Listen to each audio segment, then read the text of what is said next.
ونستغفره ونعوذ بالله من شرور أنفسنا وسيئات أعمالنا من يهد الله فلا مضل له ومن يضلل فلا هادي له أشهد أن لا إله إلا الله وأشهد أن محمدا عبده ورسوله اللهم صل وسلم على سيدنا محمد وعلى آله وصحبه أجمعين رب اشرح لي صدري ويسر لي أمري واحلل عقدة من لساني يفقهوا قولي أما بعد قال الله تعالى في كتابه الكريم وهو أصدق القائلين أعوذ بالله السميع العليم من الشيطان الرجيم بسم الله الرحمن الرحيم يا أيها الذين آمنوا اتقوا الله حق تقاته ولا تموتن إلا وأنتم مسلمون صدق الله العظيم وصدق رسوله الكريم ونحن على ذلك من الشاهدين والحمد لله رب العالمين.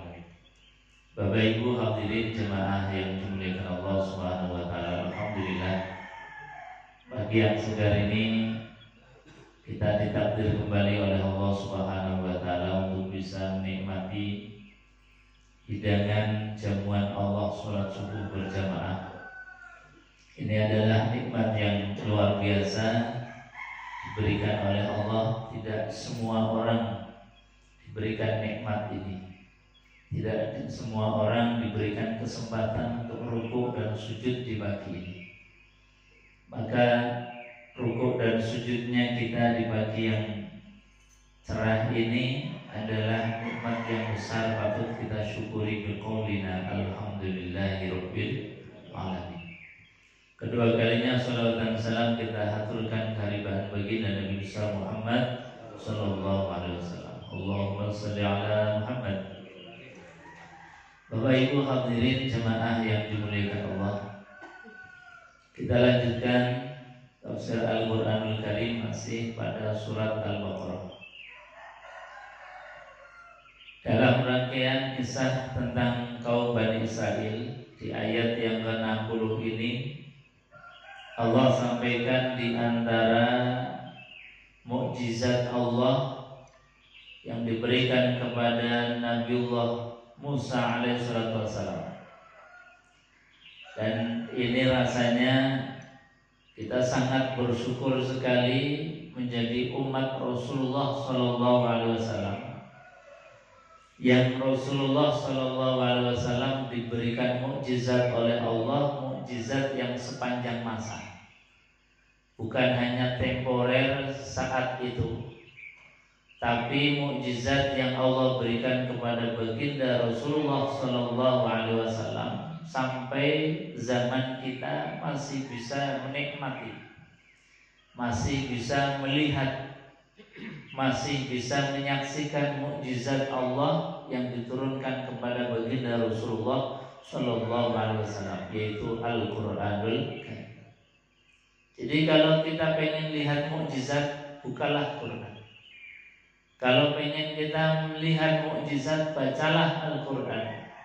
Nah, pagi hari ini kita sedang menyaksikan mukjizatnya Allah Subhanahu wa taala. Rasanya nyaman, rasanya bahagia sekali. Kalau kita bandingkan misalnya di ayat 60 mukjizatnya Nabiullah Musa alaihissalam. Ini diceritakan Nabiullah Musa dulu di zaman beliau pernah terjadi paceklik, kemarau panjang, ya, seperti sekarang ini kita, ya lumayan ini, udah beberapa bulan nggak hujan. Ini aja sudah terasa kita yang hidup di Zamrud Katulistiwa, yang sejatinya air itu banyak, tapi nyatanya juga kadang-kadang mulai kolam kita sudah mulai mengering. Kadang PDAM juga sehari ngalir sehari tidak, atau yang mengandalkan air tanah sudah mulai menyusut. Ini sudah terasa banget. Di zaman Nabiullah Musa juga pernah terjadi kemarau panjang, yang umat beliau kemudian meminta kepada Nabiullah Musa, "Wahai Musa, engkau kan nabi, engkau kan Rasul Allah, kenapa enggak minta kepada Allah supaya diturunkan hujan? Kalau nabinya yang minta, nabinya yang mengajukan proposal kan mudah untuk di ACC. Maka kemudian diceritakan Nabiullah Musa itu berdoa, wa idhistasqa Musa liqaumihi faqul nadrib bi'asakal hajar fanfajarat min husnata asyrata 'aina qad 'alima kullu unasin mashrubahu kulu washrabu min rizqillah wa la ta'saw fil ardi mufsidin. Kata Allah, ini menceritakan sebuah kisah yang faktual, fakta nyata, bukan hoax, bukan juga khoyali mereka. Wa istasqa, dan ketika memintakan hujan, siapa? Musa, Nabiullah Musa, liqaumihi, untuk kaumnya. Jadi karena diminta oleh kaumnya, Musa, engkau kan nabi, engkau kan rasul, tinggal minta saja sama Allah pasti turunkan hujan. Maka Nabiullah Musa pun minta, istisqa Musa. Ketika Nabiullah Musa itu istisqa, doa minta hujan. Untuk siapa? Liqaumihi, untuk kaumnya. Maka Allah langsung turunkan perintah, faqul nadrib bi'asakal hajar. Wahai Musa, pukulkanlah tongkatmu. Bi'asaka, dengan tongkatmu itu al-hajar, batu yang ada di sekitarmu itu ditutupi. Jadi ini perintah Allah yang menjadi mukjizatnya Nabiullah Musa, bahwa dengan tongkatnya batu ditutup, batu dipukul, kemudian muncul sumber mata air. Fanfajarat min husnata asyrata 'aina. Kemudian setelah dipukul batu itu dengan tongkatnya Nabiullah Musa alaihissalam, maka memancarlah, fanfajarat minhu, keluarlah dari batu itu, isnata asyrata 'aina, ada 12 sumber mata air. Yang 12 ini menunjukkan bahwasanya ada suku atau 12 suku yang ada saat itu, sehingga masing-masing qabilah, masing-masing suku itu mendapatkan sumber mata air sendiri-sendiri. Kemudian Allah sampaikan, qad 'alima kullu unasim mashrabahum. Qad, sungguh-sungguh, 'alima, telah kamu lihat, kullu unas, setiap manusia itu, mashrabahum, bisa meminum dari mata air tersebut. Nah, dari pelajaran ini, satu, bahwasanya seorang pemimpin itu haruslah memberikan satu pengayuman, kebutuhan-kebutuhan dasar daripada umat itu harus betul-betul kemudian terpenuhi, termasuk dalam masalah air. Kalau ayat yang kemarin kita bahas, di ayat yang sebelumnya, yaitu ayat yang ke-58, itu diantara kita ingin merdeka adalah harus punya kemandirian dalam pangan. Nah, termasuk juga kelanjutan di dalam ayat ini, ketika seorang pemimpin tidak bisa memenuhi kebutuhan dasarnya, maka janganlah menjadi seorang pemimpin. Nah, Nabiullah Musa diminta oleh umatnya, kaumnya, untuk supaya terpenuhi kebutuhan dasar, yaitu minumnya. Maka kemudian Nabiullah Musa langsung berdoa, wa idhistasqa Musa liqaumihi faqul nadrib bi'asakal hajar fanfajarat min husnata asyrata 'aina qad 'alima kullu unasim mashrabahu. Ini menjadi kata penting, qad 'alima kullu unasim mashrabahu, sehingga semua manusia itu bisa tercukupi kebutuhan minumnya. Hadirin jemaah yang dimuliakan Allah Subhanahu wa taala.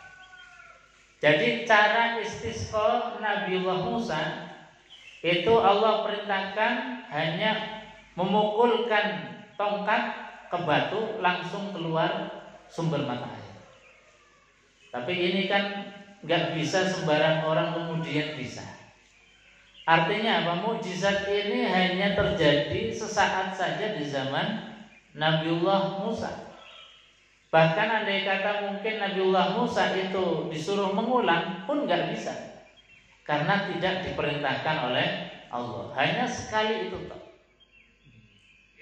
Maka Nabiullah Muhammad Sallallahu Alaihi Wasallam itu di dalam beristisqa itu Allah kemudian memberikan tuntunan tata cara. Maka yang kita kenal dengan sholat istisqa, sholat untuk minta hujan. Dan bukan hanya itu saja, tapi istisqanya umat Rasulullah Sallallahu Alaihi Wasallam itu hendaknya bil ilmi, dengan ilmu. Karena apa? Sudah dipandu dengan Al-Quran. Quran itu mendorong ayo belajar, ayo mencari ilmu. Bagaimana supaya ketika kita dalam keadaan kekeringan, kurang air, supaya tercukupi itu gimana? Maka harus ngolah akal, ngolah pikiran. Nah ini maknanya. Artinya apa? Mukjizat Al-Quran itu sepanjang masa mencukupi semua kebutuhan kita, asalkan kita mau mencari ini. Misal dalam faktanya sekarang Arab Saudi, daerah Arab yang kering kerontang, jarang sekali sumber mata air yang dari tanah. Itu kalau saya baca di dalam tulisan itu menjelaskan Arab Saudi dalam memenuhi kebutuhan minum itu yang diambil dari air tanah itu nggak ada 20% untuk mencukupi kebutuhan minumnya. Lah yang 80% itu gimana? Ya dengan ilmu. Akhirnya apa? Menyuling air laut.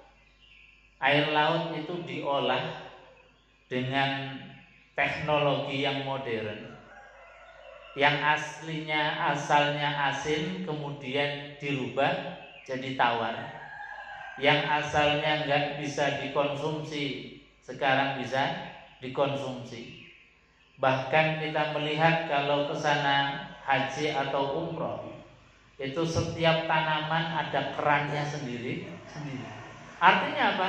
Menunjukkan bahwasanya Arab Saudi yang kering kerontang, tapi dengan ilmu, dengan mendayagunakan akal pikirannya, mengolah yang asalnya tidak bisa dikonsumsi, yang asalnya asin menjadi tawar. Ini luar biasa. Nah, ini yang namanya mukjizat Al-Quran, adalah menggugah kita mendayagunakan sumber daya yang Allah sudah berikan kepada kita, yaitu akal dan pikiran. Nah ini yang sementara kita agak mandek, masih kalah dengan orang-orang non-muslim. Sehingga kalau masalah tadi penyulingan air, ini pun Arab Saudi teknologinya bukan dari dia, tapi dari orang lain. Teknologinya bukan dari kaum muslimin, tapi teknologinya dari yang menurut kita orang kafir. Padahal apa? Quran sudah mendorong itu. Kalau kita hanya mengandalkan mukjizat seperti mukjizatnya Nabiullah Musa, kita ternina bubukan saja.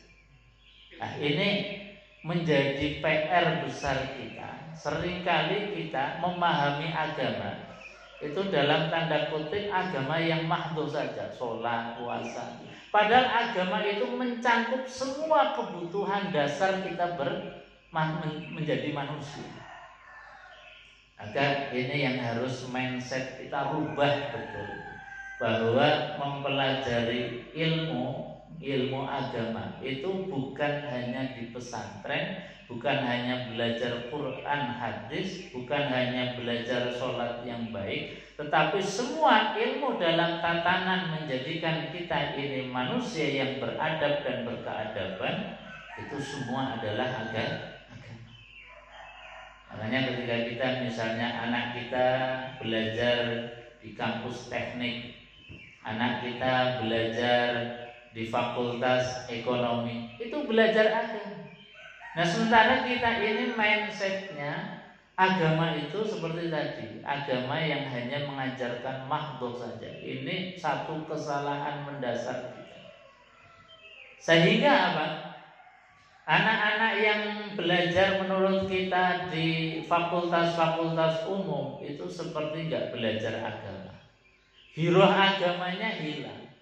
Bahkan kadang-kadang sampai nuhun sewu, sholatnya jadi nggak open, sholatnya jadi ketinggalan. Seolah-olah kalau mereka belajar itu nggak belajar agama. Nah ini sekali lagi kesalahan mendasar di dalam mindset kita, bahwa dalam Islam itu tidak ada dikotomi antara ilmu agama dan ilmu umum. Al-ilmu sifatun min sifatillah. Ilmu apapun bentuknya adalah bagian dari sifat-sifatnya Allah Subhanahu wa ta'ala. Dan kita harus dorong terus itu. Makanya dipertanyakan oleh Allah di dalam akhir surat Al-Mulk itu. Qul ara'aytum in asbaha ma'ukum ghauran faman ya'tikum bima'in ma'in. Kata Allah Subhanahu wa ta'ala, qul, katakanlah wahai Muhammad, ara'aytum in asbaha ma'ukum ghauran, terangkanlah, in asbaha ma'ukum ghauran, jika sumber mata air kalian itu menjadi kering, famay ya'tikum bima'in ma'in, maka siapa yang sanggup kemudian memancarkan kembali, mengalirkan kembali. Nah ini sebuah dorongan dari Allah Subhanahu wa ta'ala. Kalau mata air kalian itu kering, lalu siapa? Artinya apa? Kita didorong untuk ikhtiar terus menerus bil ilmi. Meskipun kemudian nantinya itu adalah Allah Subhanahu wa ta'ala yang memberikan, tapi tidak akan kita mendapatkan itu semua kecuali kita berikhtiar. Karena kita zaman menjadi umat Rasulullah Shallallahu Alaihi Wasallam tidak seperti zamannya umat Nabiullah Musa. Ketika ingin hanya mengandalkan nabinya, ketika ingin sesuatu hanya minta kepada pemimpinnya, kepada nabinya. Dalam keadaan kering, wahai Musa, datangkan hujan. Maka istasqa Musa liqaumihi faqul nadrib bi'asawkal hajar. Disuruh oleh Allah untuk memukul batu, dari batu itu kemudian keluar sumber-sumber mata air. Hadirin jemaah yang dimuliakan Allah Subhanahu wa ta'ala. Jadi sekali lagi bahwa kita bersyukur diberikan oleh Allah sebagai umat Rasulullah sallallahu alaihi wasallam yang diberikan Al-Qur'an. Panduan Quran ini luar biasa. Maka tadi cara beristisqonya baginda Rasulullah Shallallahu Alaihi Wasallam, satu dengan melakukan sholat. Sholat istisqa kita tahu kaifiyah, tata caranya adalah kita berkumpul di tanah yang lapang, kemudian kita membawa semua keluarga, baik yang tua, anak-anak, yang kecil, bahkan kita membawa hewan-hewan peliharaan kita. Itu diantara sunnah-sunnah di dalam istisqa. Artinya apa? Kita memperlihatkan, atau dalam bahasa kita sekarang ini barangkali berdemo kepada Allah, bahwa kita betul-betul sedang butuh. Manusia butuh, hewan juga butuh untuk diberikan, diturunkan hujan oleh Allah Subhanahu wa ta'ala. Maka semuanya dibawa. Perempuan, laki-laki, bahkan yang sedang menstruasi, datang bulan pun disunahkan untuk tetap hadir. Hadir dalam majelis sholat istisqa. Kemudian minta kepada Allah Subhanahu wa ta'ala, yang sebelumnya baginda Rasulullah Sallallahu Alaihi Wasallam memerintahkan kepada para sahabat untuk memperbanyak istighfar. Dimulai dengan puasa, pembersihan hati, istighfar, agar kita betul-betul merasakan bahwa panasnya bumi ini tidak seberapa dibandingkan dengan panasnya akhirat nanti di nerakanya Allah Subhanahu wa taala. Maka kita berbondong-bondong dengan sholat istisqa. Sholat dilaksanakan, kemudian Nabi SAW isyarah dengan sorban beliau yang asalnya diletakkan di sebelah kiri, kemudian dipindahkan sebelah kanan. Ini isyarah sebagai bukti untuk mengubah sebuah nasib yang asalnya itu kering, yang asalnya kemarau, tidak turun hujan, kemudian dipindah supaya hujan lekas diturunkan oleh Allah Subhanahu wa taala. Ini istisqa yang pertama. Istisqa yang kedua tadi bil ilmi, dengan ilmu pengetahuan. Ketika kita sedang kekurangan sumber mata air, maka hendaknya kita ini menggali potensi-potensi. Maka kalau kita alhamdulillah yang melimpah sumber mata airnya, tapi kadang-kadang masih kekurangan juga, kemudian ada teknik dengan bendungan. Karena kalau tidak dibendung, air atas langsung turun ke bawah, tidak ada manfaatnya, langsung mengalir ke laut dan bercampur dengan air laut. Makanya dengan teknik bendungan, dibendung dulu sehingga air atas tidak langsung ke bawah, kemudian disalurkan menjadi sumber mata air kita. Atau dengan teknik-teknik yang lain, dan ini adalah terus-menerus harus diupdate. Seperti tadi, air laut yang begitu melimpah, kemudian diproses dengan proses teknologi modern, akhirnya yang asin menjadi tawar, yang asalnya nggak bisa dikonsumsi menjadi bisa dikonsumsi. Bahkan mungkin dengan teknologi itu akhirnya bisa menjadikan air itu bisa menyirami tanam-tanaman yang menghasilkan makanan untuk kita. Ini teknik bil ilmi, dengan ilmu, atau istisqa bil ilmi, minta hujan, minta sumber mata air tapi dengan ilmu. Tapi ini sekali lagi berbiaya mahal. Jadi mahalnya biaya sublinasi dari air asin ke air tawar itu biayanya luar biasa. Ada teknik lagi, misalnya dengan cara hujan buatan. Ini kalau hitung-hitungan ekonomisnya masih agak ringan. Jadi membuat hujan buatan. Hujan buatan gimana? Teknologi juga sekarang luar biasa.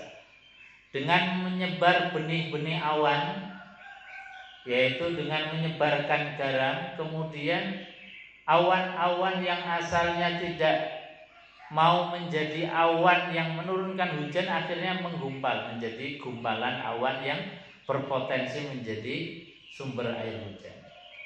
Nah, ini banyak sekali model dan caranya bil ilmi, dengan ilmu. Yang ini harus dikembangkan terus-menerus, karena sekali lagi kebutuhan dasar sebagai manusia, sebagai makhluk hidup itu harus terpenuhi, makannya, minumnya. Kalau itu tidak bisa, maka pasti akan menjadi kacau, bahkan manusia pasti akan mati dan punah. Ini yang disampaikan oleh Allah melalui ceritanya Nabi Musa ketika diminta oleh umatnya untuk memenuhi kebutuhan minum. Maka zaman Rasulullah ini kita disuruh untuk berpikir dengan Al-Quranul Karim. Hadirin jemaah yang dimuliakan Allah, kulu washrabu min rizqillah wa la ta'saw fil ardi mufsidin. Maka kata Allah Subhanahu wa taala, ketika terpenuhi segala kecukupan hidup itu, kulu washrabu, maka makan dan minumlah, mir rizqillah, dari rizki yang sudah Allah berikan kepada kalian. Maknanya apa? kita harus punya nilai rasa matur suwun, terima kasih. Sudah diberikan kecukupan makan, gak kekurangan, minum ya tinggal ambil. Kok kadang untuk syukur, terima kasih, matur suwun saja, ini rasanya masih sangat berat. Seolah-olah air itu langsung datang sendiri. Seolah-olah air itu kemudian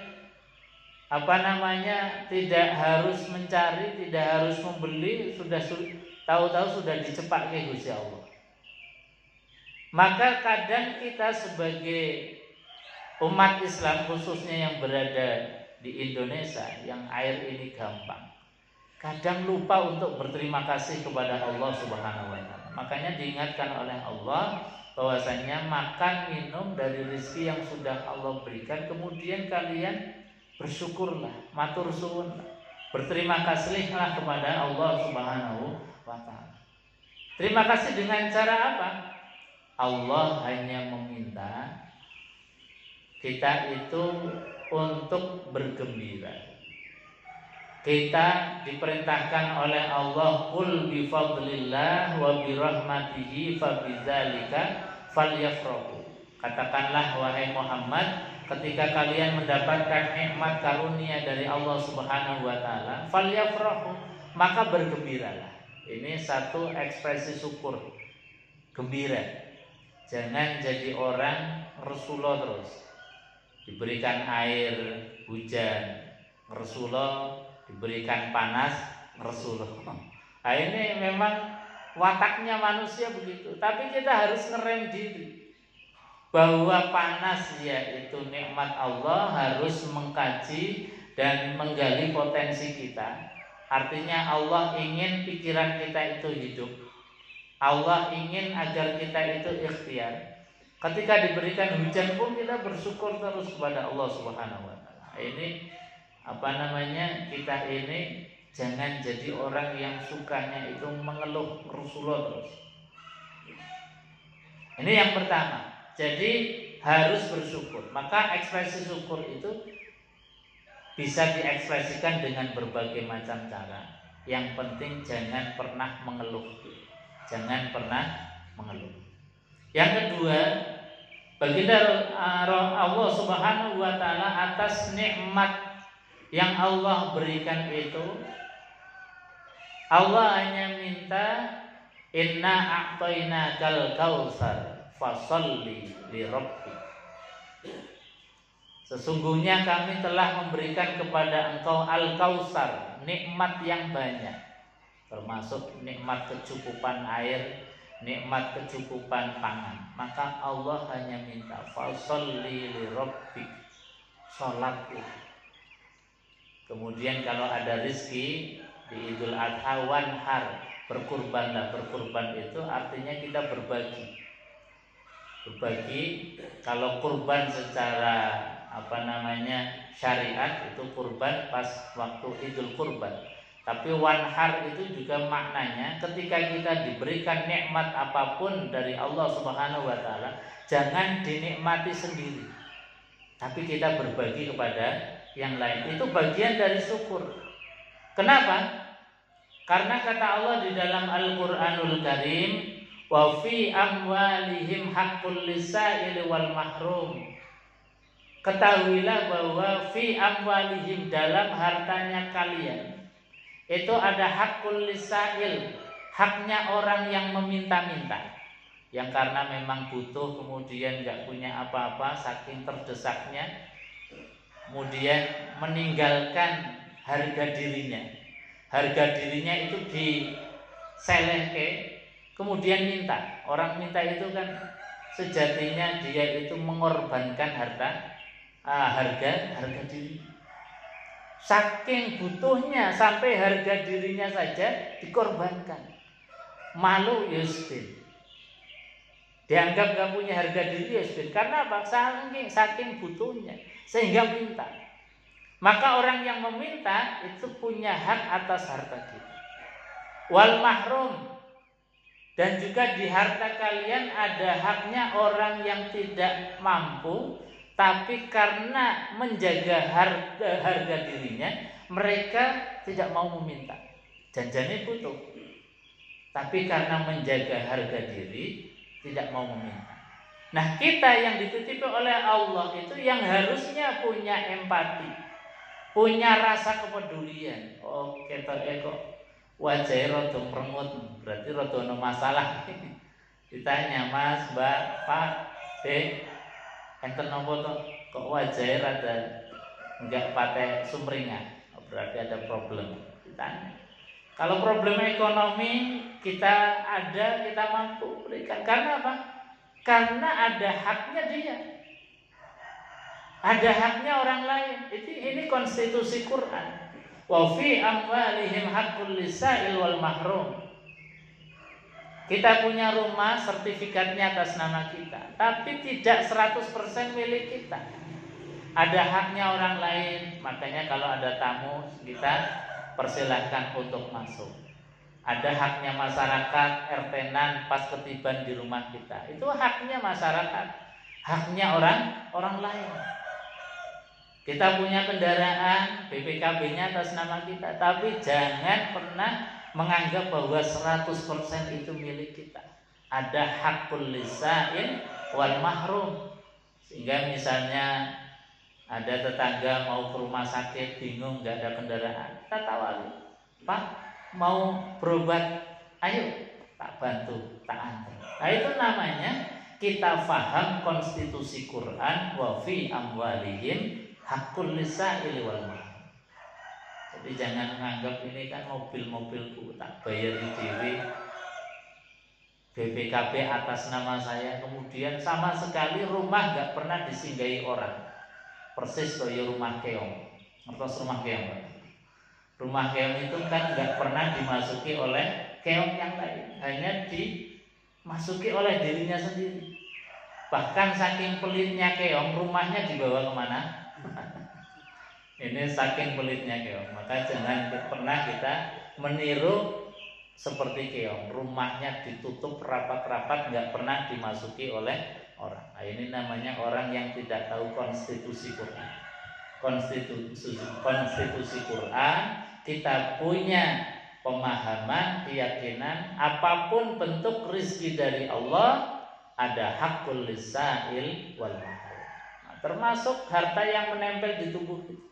Kita punya lisan, kita punya mata, jangan bilang kemudian ini kan mulutku sendiri, mau ngomong apa terserah aku. Nah, ini berarti orang nggak tahu Quran. Ada haknya orang lain, meskipun mulut itu nempel di tubuh kita, di kepala kita. Jangan pernah mengatakan ini mulutku sendiri, mau ngomong apa terserah aku. Karena ada haknya orang lain. Haknya orang lain itu apa?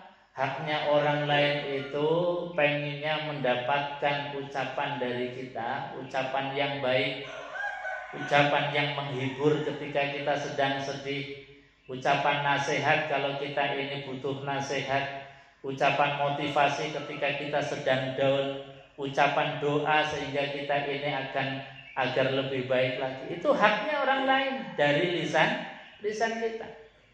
Jangan pernah kemudian dari lisan kita keluar ucapannya bulian, makian, cacian. Nah, berarti kita nggak tahu Quran. Karena apa? Quran itu sudah mengatakan hakul lisa'il wal mahrum. Kita punya mata pun demikian. Pandanglah, tataplah orang lain itu dengan pandangan rahmah, dengan pandangan penuh kasih sayang, bukan pandangan yang sinis, bukan pandangan yang memvonis, bengis dan lain sebagainya. Tapi pandang dengan pandangan kesejukan. Jadinya orang yang memandang itu rasanya nyaman, dekat dengan kita rasanya nyaman. Nah, itu berarti kita sudah memberikan hak-haknya mereka. Nah, ini Quran mengajarkan kepada kita. Jadi bersyukur dengan cara sholat kita laksanakan. Itu bagian dari terima kasih kita kepada Allah Subhanahu. Wala ta'tsaw fil ardi mufsidin. Dan diingatkan oleh Allah ketika kita ini telah diberikan nikmat air minum yang banyak, maka jangan pernah kita ini melakukan kejahatan di bumi dengan cara merusak. Nah, ini yang barangkali menjadi PR besar kita. PR besar kita ini kita diberikan oleh Allah, diwarisi dan Zamrud Khatulistiwa, surganya dunia itu Indonesia. Tapi kalau salah pengelolaan ini menjadi bahaya. Kadang-kadang yang jelas-jelas merusak saja ini cari alibi, cari pembenaran. Ini saya bukan merusak kok, saya lagi bangun. Makanya disindir oleh Al-Quran, wa idza qila lahum la tufsidu fil ard qalu innama nahnu muslihun. Wa idza qila lahum la tufsidu, ketika dikatakan kepada mereka jangan merusak bumi, kemudian cari alibi pembenaran macam-macam. Saya enggak merusak kok, saya lagi membangun. Padahal jelas-jelas merusak. Pohon ditebang, itu kan jelas merusak.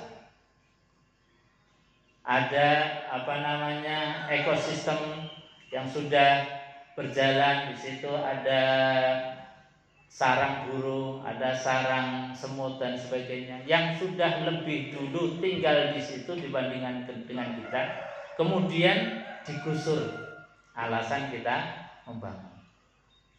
Makanya ketika kita sebagai manusia tidak lepas daripada merusak, karena memang diantara karakter dasarnya manusia itu merusak, maka jangan pernah beralibi innama nahnu muslihun. Tapi paling tidak ketika kita merusak, itu yang disarankan oleh Kanjeng Nabi Muhammad SAW, kalau nggak bisa ideal, nggak merusak, kan kayaknya juga nggak bisa kita butuh rumah, mau nggak mau pasti merusak dikit-dikit, pasti itu sebuah kepastian. Maka kalau nggak bisa ideal, kata baginda Rasulullah SAW, wa atbi'is sayyi'atal hasanah, itu sudah cukup. Apa itu? Ikuti semua kejelekan dengan kebaikan, tamhuha, maka kemudian akan tertutup kejelekan itu. Jadi kalau kita menebang, ya paling tidak nanti ganti orang datang nanam dengan pot, ganti dengan apa. Jadi jangan 100%, apalagi sampai beralibi ketika dikatakan jangan merusak. Enggak, saya enggak merusak, tapi membangun. Ini Allah bencinya luar biasa. Yang paling bisa kita lakukan adalah punya kesadaran, ya Allah, betul saya lagi merusak, tapi insya Allah nanti tak ganti dengan pohon yang lain, dengan hal yang lain. Makanya alhamdulillah kita ketika membangun itu dalam peraturan undang-undang itu juga sudah lumayan lah bentuk daripada ekspresi dari Quran. Itu apa, misalnya kita bangun, nggak boleh dibangun 100%, paling tidak ada 20% tanah kita yang disisakan. Atau ketika membangun harus ada amdalnya, yaitu analisis dampak lingkungan. Itu sudah sangat-sangat Quran. Jadi perundang-undangan itu sejatinya adalah implementasi dari Quran. Bahwasanya yakin kita merusak karena sedang membangun itu, maka kemudian dampak-dampaknya itu dipikirkan, kemudian dikonstruksi lagi sehingga tidak berdampak yang menjadi fatal.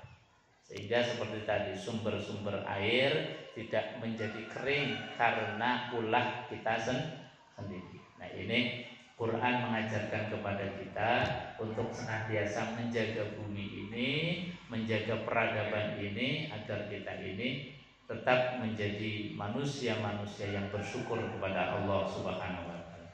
Hadirin jemaah yang dimuliakan Allah, saya kira itu. Mungkin sebelum ditutup ada yang mau ditambahkan atau ditanyakan, silakan.